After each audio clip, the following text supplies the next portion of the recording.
This show was made possible through the support of FNX, First Nations Experience.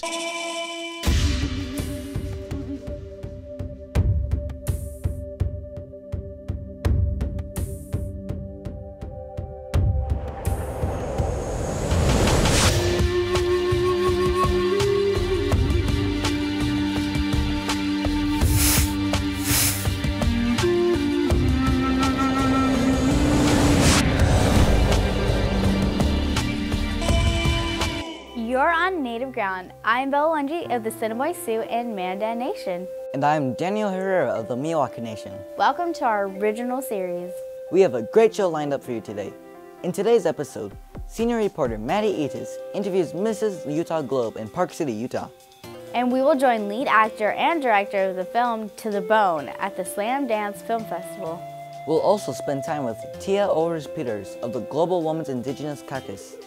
But now let's join Bronwyn Walsh with the Educator of the Year, Professor Jolie Proudfit at Cal State University San Marcos, located in San Diego County. I'm really pleased to have all of you here visiting the California Indian Culture and Sovereignty Center at Cal State University San Marcos. And how long have you been working with the center? I've been at Cal State San Marcos since fall of 2008. I was recruited here to direct the California Indian Culture and Sovereignty Center, to build it, as well as to direct the Native Studies program and to grow that program into a major. In building this program from the ground up, what are some of your challenges that you had to face? The campus of California State University is really important to me because this is the homeland of the Payankawincham people, the Luiseño people, and that is my ancestry. And so when I was recruited to come here, my goal was to develop a first-class program to service the needs of not only Luiseño students, but all California Indians and all Native students. I am a three-time tenured professor, formerly a director of tribal government management and leadership at Cal State San Bernardino, and prior to that I was the director of American Indian Studies at San Francisco State. So I know the struggles and challenges to build American Indian programs. We have 18 reservations in our county alone. We service over 35 reservations in our near region, and the California Indian Culture and Sovereignty Center services all of the tribes in California. We are unique in that we are the only center of its kind in the state. We have real space dedicated to research, community engagement, and teaching about and for and with California Indian tribal governments. You're also president of the Nakmayam Communications. Could you tell us a little bit about that? Sure. Along with being a college professor, I also own a public relations, marketing, and advertising firm. And I started that firm about 15 years ago with the help of my students at San Francisco State. I taught an American Indian mass media and images course, and with all of the negative images about American Indians in the media, my students said, why don't you start your own company then, because there's just not a lot of folks doing advertising and marketing about American Indian issues. So I went ahead and I did that. I took the advice of my students. It's been very successful, and we are a sovereignty first company, which means the work that we take on must promote sovereignty, and so sovereignty is always first. Do you have other experience in the realm of film? Yeah, I've worked with a number of producers, directors, writers, and actors on various projects because I do believe that American Indian images are extremely important. Most Americans gather their information about American Indians from the media, and so if we're not involved or engaged in the media, then someone else is, and someone else is telling our story. So as a political scientist, people often ask, why do you teach courses on American Indians in film or in the media? And what I like to say is that the most powerful branch of government is the media. In order for us to better be represented, we have to be involved in telling our own stories as writers, directors, producers, people both in front of the camera and behind the camera. Is it hard representing yourself as a Native American, trying to break the stereotype, break the barrier? Breaking stereotypes as an American Indian is a challenge, and it's very difficult. And I think it's not impossible, but we can't do it alone. So I think one of the best ways to do that is by educating others, using education to make sure that people know who we are honestly, truthfully, and culturally. I think is probably the best way in which to challenge some of those negative stereotypes. So here at Cal State San Marcos, I teach a course called Imagining Indians, American Indians in Media, Film, and Society. And the majority of my students are non-Native. Who inspired you to pursue your education? I'm the first in my family to graduate from high school, and the first in my family, obviously, to graduate from college. but my mother always instilled in me how important going to school was, and that I knew from a very young age that this is the only way out of poverty. This is the only way to really empower yourself. I was a ward of the court when I was 16, and I've been mentored since I was very young by just having good teachers. And I really believe that education is the great equalizer, and I really have a lot of respect for teachers because they go above and beyond. As an undergraduate, I majored in political science, and I thought I wanted to go to law school so that I can be an advocate for tribes. When I was a senior, I had a really great instructor who invited me to give a guest lecture in his con law class about American Indians. And it was there that I found my voice, and he encouraged me to get a PhD instead of going to law school. And so I did. And when I was in my graduate program, I had always read books by Vine Deloria, who was my hero and my mentor. It's really rare that you meet your heroes and that they turn out to be everything that you thought of and more. And so Vine Deloria was probably my biggest mentor in my professional and academic career. He also served on my dissertation committee. I do believe, because of my mentorship with Vine Deloria, that I have been able to be successful as a professor and hopefully as a mentor to my students. Congratulations on being Educator of the Year. I was really excited to learn that I received the Educator of the Year award in the American Indian community this year. It's just truly a validation of all the work that I've been doing. This is my 18th year, almost 19th year of teaching in higher education, and to be validated by tribal peoples and my community and recognized for the work that I'm doing with my students was just truly a humbling honor. Most of all, I'm just really excited to see that we're recognizing our educators for the work that they're doing in our community, because education is truly the key to self-determination. If you're dependent on something, then you're not sovereign, and sovereignty is so critically important to Native people.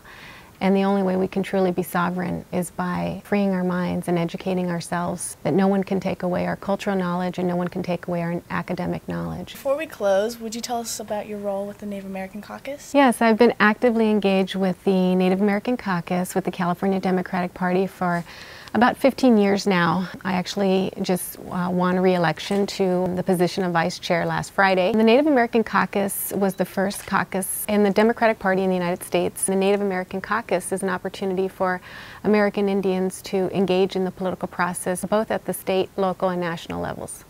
Thank you, Doctor, for speaking with us today on Native Ground. Mrs. Utah Globe is an international pageant of beauty and culture. It is also the largest charitable event for the WIN Foundation, a nonprofit outreach that specializes in programs of recovery for abuse and life empowerment for women.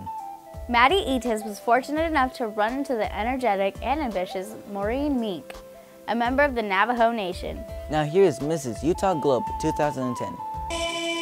We're here with Maureen Mink, Miss Utah Globe. Now Maureen, tell us, what is the difference between Miss Utah and Miss Utah Globe? Well, it's actually really interesting. We have a U.S. line and a globe line, and there's actually women that compete from all over the world. So China and Japan, and we get so many different cultures and ethnicities, and so it's really been fun. Now tell us a little bit about this Women in Need Foundation. It was actually started by Dr. Tracy Kimball, and she is an amazing woman. She wanted to start a foundation, and she knew and had done pageants before, and so she thought this will be a great way for all these beautiful women to raise money for a cause that she believes in. And how I kind of got started with it was I, about 15 years ago roughly, was in a situation where there was some abuse, and after going through her program and kind of understanding it, that there is a way to heal from the inside out, and because I am Navajo, it just kind of came like together, because my grandfather is a healer and he blessed me with healing as well. And Dr. Tracy actually has Native blood in her as well, and so she started this, and it just kind of connected me with wanting to just help other people with things that I had been through. Now it's like my main mission in life, and so I want to just go out and help everybody that I can that has been through a situation similar to mine, connect with people and just heal them. And how do you connect this foundation into your Miss Utah Globe?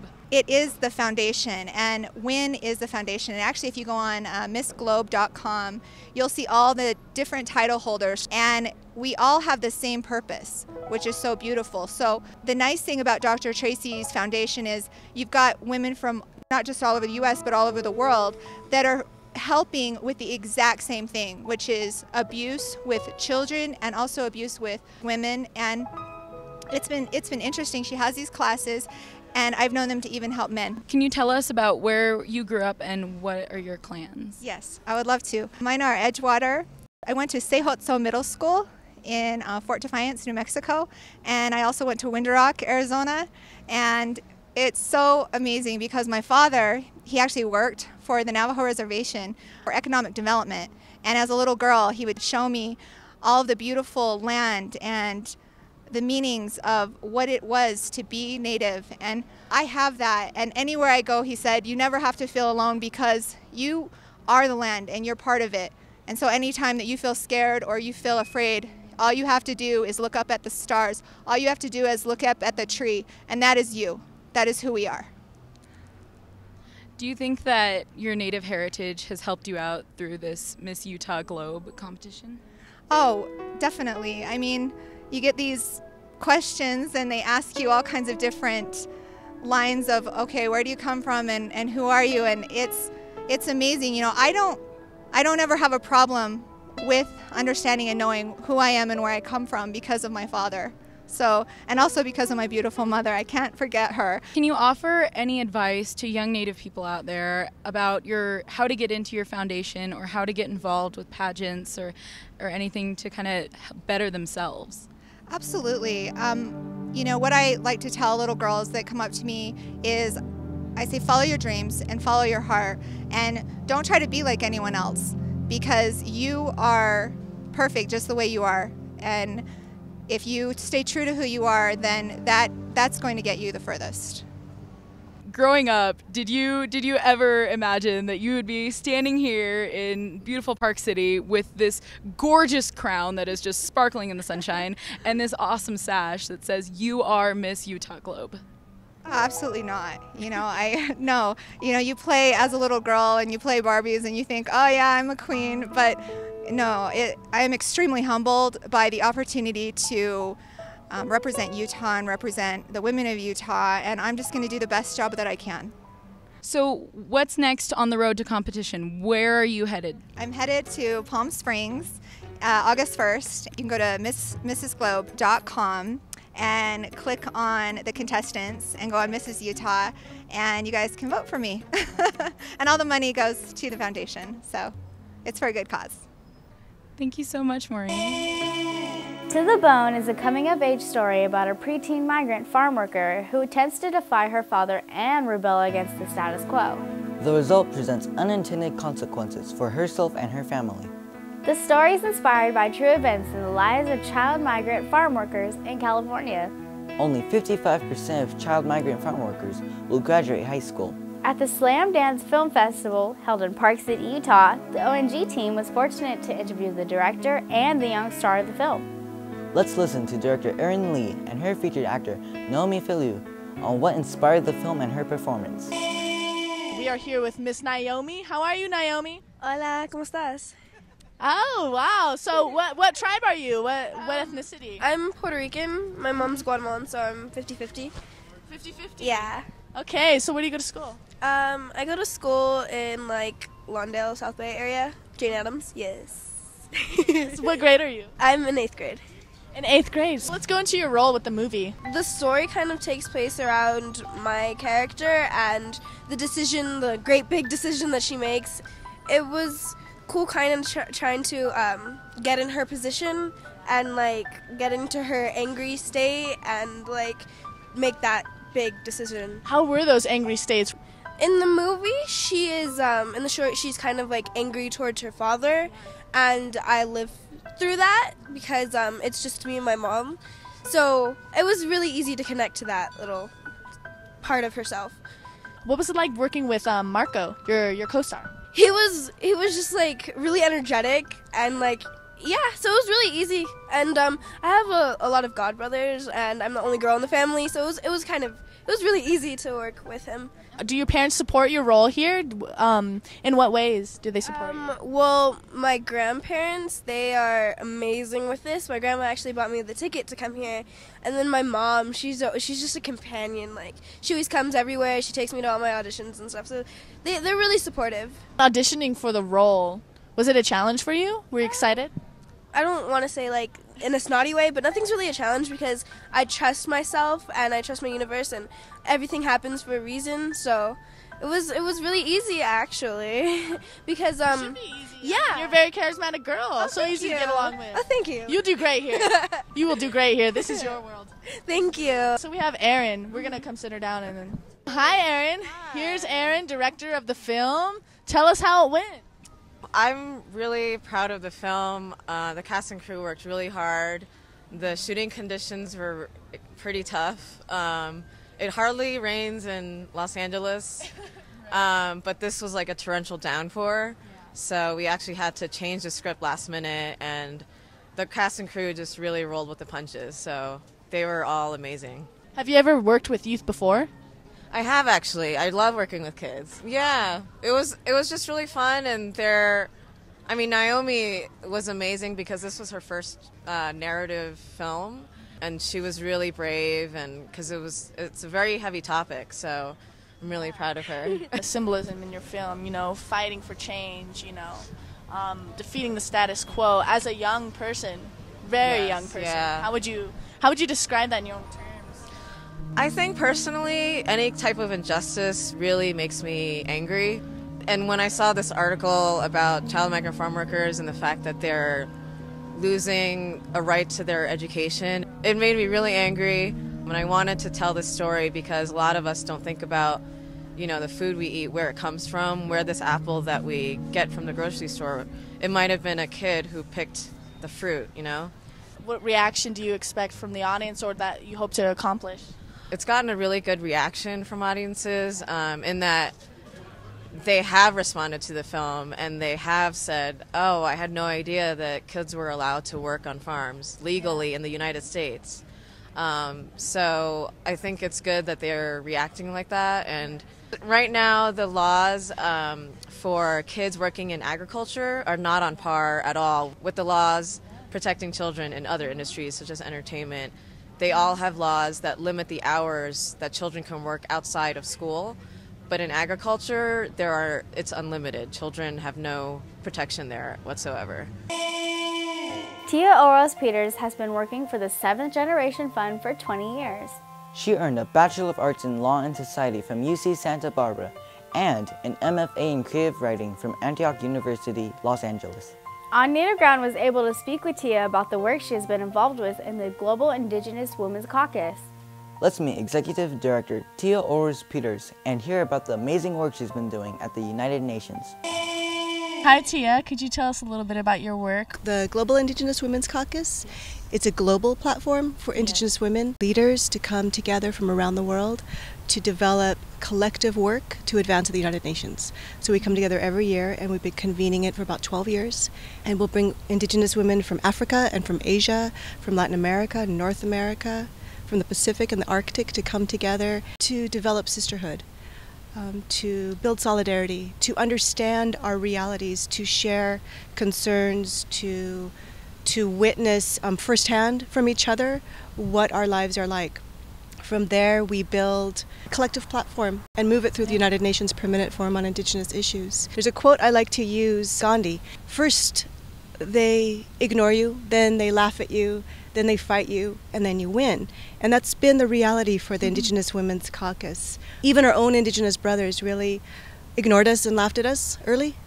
And then as they saw that we were making real strides and we're really collective and we really had some power, now they want to join us, and now they want to work with us in terms of moving work forward. So it's been a really interesting process over the last 12 years. To be more specific, what would those struggles be in your movement? One of the issues that came out, and we had a meeting just about a month ago, was violence against Indigenous women and girls.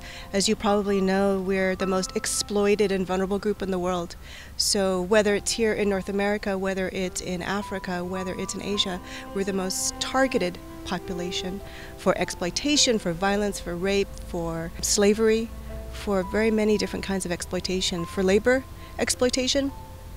And Indigenous women coming together to talk about that has been very empowering. But more than just to talk about it, we developed statements and really strategies for policy within the international arena. Another issue we've moved forward has been the right to water.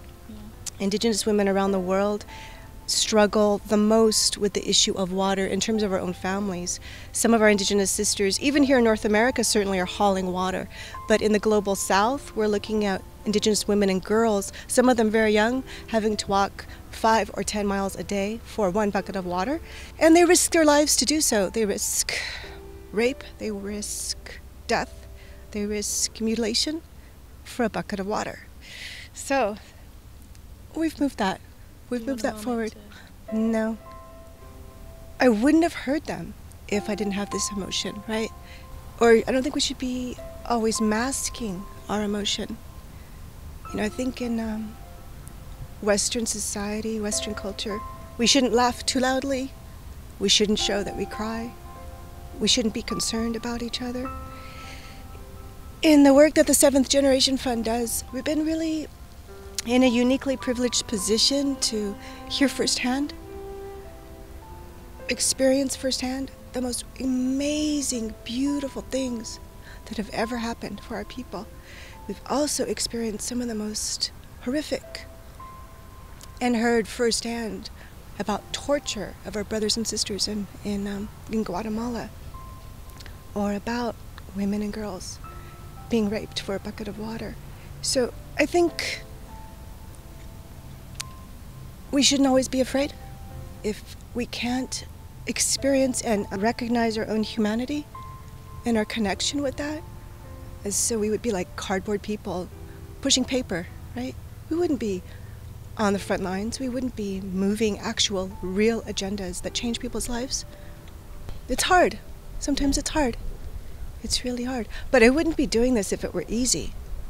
You know, it's much more easy to have a cubicle job and not care what happens, right? But I do. And so that's why we do the work that we do. Do you think that it's transformed through the ages? I really hope that that will provide for more empowered women and communities and for tribal nations. I really hope that. And to better inform the national public and society at large about the issues of violence against Indigenous women, violence against all women. I think Indigenous women and girls continue and shall forever be the most violated group until really systemic change happens, until there is really an understanding that we are not just a flower to be picked or a bug to be squashed or something to be sort of wrapped up and sold off somewhere. That the mentality of popular culture and the exploitation of the female body, the female psyche, the popularization of just violence generally makes us ever vulnerable, ever exploited. I think men have to stop men from doing what they're doing. I think we can stand strong, but still men look away when their own brothers and cousins and uncles and sons do terrible things to us. And until they look and really see us, it's not going to change. No legislation is going to change what people do. It will only change enforcement of what happens afterwards, but it's not going to change what people do. How does 7th Generation factor into that? I hope what we're doing with communities all over is helping to contribute and support and create systemic change. I think about one of the most critical issues I think in Indian country is been language revitalization, reawakening of Indigenous languages, because I think so many of them have been asleep, put to sleep, suppressed, oppressed, and some of the work that we've done supporting community groups in revitalizing traditional languages, tribal languages, I think that's systemic change. Maybe it's one small little ceremony where they haven't sung those songs in 100 years. But like they say, the butterfly effect, I feel like that can ripple 1,000 times over. And I've seen that happen in the 20 years I've been with the organization. So any advice you have for young men and women who are seeking their voice, their true voice? Be fearless and to seek out mentors. And you never really know where those people are going to be. To not hold oneself back and to just really trust in your own authenticity, to trust that you will know in the deepest part of your heart what's right, and to do it for your people. A mentor a long time ago, she's gone now, she said, there's going to be one really easy question in your life. Are you doing it for yourself, or are you doing it for your people? That's it. And if you use that question for your whole life, you'll always go down the right path. And it gives you that power. It gives you the power to move forward. It gives you the ability to take that next step. Thank you for standing up for us and standing up for the youth. Thank you for joining us. I'm Bella Longi of the Centerpoint Sioux and Manda Nation. And I'm Daniel Herrera of the Miwok Nation. See you next time on Native Ground. Hi, my name is Erin Lee. I'm the director of To the Bone, and I'm on Native Ground. Hi, my name is Naomi Fayu. I am the actor in To the Bone. I play Valencia, and I'm on Native Ground. Hi, I'm Maureen Mink. I Miss Utah 2013, and I am on Native Ground. Hello, I'm Tia Ores-Peters. I'm Zuni, and I'm on Native Ground. I'm Dr. Jolie Proudfit, Director of the California Indian Culture and Sovereignty Center at California State University, San Marcos, and you're on Native Ground, Luiseño land to be specific.